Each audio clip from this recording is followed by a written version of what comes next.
Well, hey guys, welcome to yet another video with me N.J.C here, and today I have a little something on digestive health for you. For those of you who are new to N.J.C vlogs, or those of you watching my video for the first time on this channel, what I do over here is give you some tips on a well-balanced and healthy life. So, let's get started.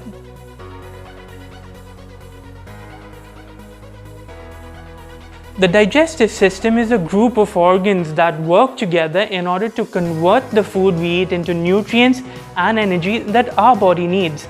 These nutrients are then absorbed into the bloodstream and taken right through the body in order to feed the cells. The nutrients then give energy to these cells for growth and repair.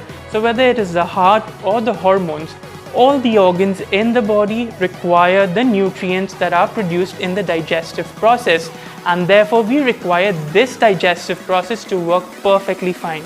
The digestive system starts right from the mouth to the esophagus to the stomach, the liver, the pancreas, the small intestine, the large intestine, the gallbladder, and so on. And after having heard all of this, we now know how important our digestive system is for us in our lives. Having known the digestive system, now let's have a look at some of the symptoms that one can come across when they are going through digestion related issues, and these symptoms can actually vary from bleeding to bloating, constipation, diarrhea, heartburn, nausea, vomiting, pain in the belly, swallowing problems, weight gain or loss. And these symptoms are actually amongst a list of many that one can actually go through. Let's also take a look at some of the diseases that one can suffer from when it comes from a digestion related issue. And these also range from gallstones to irritable bowel syndrome, rectal problems like anal fissure, hemorrhoids, rectal prolapse, etc., esophagus problems like stricture, that is narrowing, achalasia, esophagitis, stomach problems like gastritis, gastric ulcers, cancer, liver problems, pancreatitis, intestinal problems such as polyps, cancer, celiac diseases, irritable bowel syndrome, acid refluxes, and the list is endless. So that is why it is even more important to look after your digestive system. I have already spoken about the pancreas in one of my previous videos, which you can view by clicking on the icon above. What we are going to talk about here is about the intestines in depth. It is very interesting to note that immune cells also reside in our gut, or rather the gastrointestinal tract.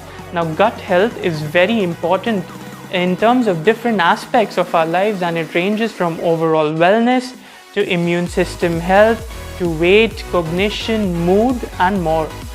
Digging a bit more deeper into our gut, we're going to talk about what is known as the gut microbiome. This microbiome comprises of a lot of organisms including bacteria, viruses, fungi. Now, bacteria can be good and it can be bad. There are some bacteria which are actually disease causing, and that is really bad for us. But there is a good amount of bacteria which is also beneficial to us, and that's what we're going to look into as to how we're going to regulate them. And therefore this next part of the video is going to teach you as to how or what you can consume in terms of a diet so that you can regulate this good bacteria in your gastrointestinal tract. The first way is by consuming prebiotics. Now, prebiotics are compounds found in food which help in inducing the growth and the activity of microorganisms, especially bacteria and fungi. Now, this induction happens mostly in the gastrointestinal tract. So, consuming prebiotics helps to regulate the composition of these microorganisms in the gut microbiome. So some prebiotics that you can find in food are chicory root, dandelion greens, garlic, onions, asparagus, bananas, barley, oats, apples, cognac root, and so on.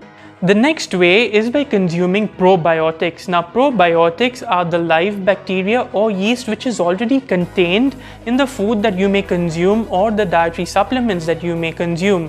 Now, some of the foods that can be consumed as a probiotic diet are yogurt, kefir, which is fermented probiotic milk drink, kimchi, which is fermented spicy Korean dish, miso, which is a Japanese seasoning, kombucha, I'm not sure how you pronounce it, but which is said to be fermented black or green tea.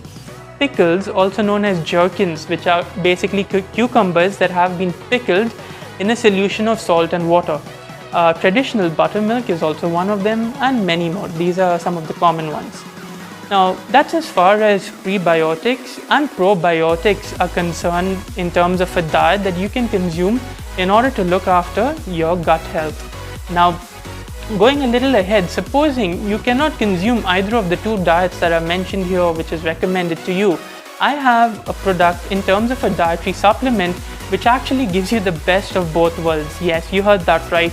You have a prebiotic on one hand, you have a probiotic on the other hand, both of them combined to make one product, and it gives you the ingredients present, and it gives you the necessary prebiotic and probiotic boost, not forgetting the immune system health and education that your body requires, thereby giving you an all-round support for your digestive system. Well, that's all I have for you in this video. The idea was to help you understand your digestive system better, or rather the gut more in depth. Also to make you aware that, many a times we hear of microorganisms like bacteria, fungi, and many more as being only detrimental to us, but however, there is a good amount of beneficial bacteria that helps us in many ways, just like how we saw in the gut microbiome. And therefore, if you need any information, whether it's a diet, the dietary supplement, feel free to contact me using my contact details in the description below or at the end of the video. Well, that brings us to the end of this video. This is N.J.C signing off. Until next time, take care, stay safe, and God bless.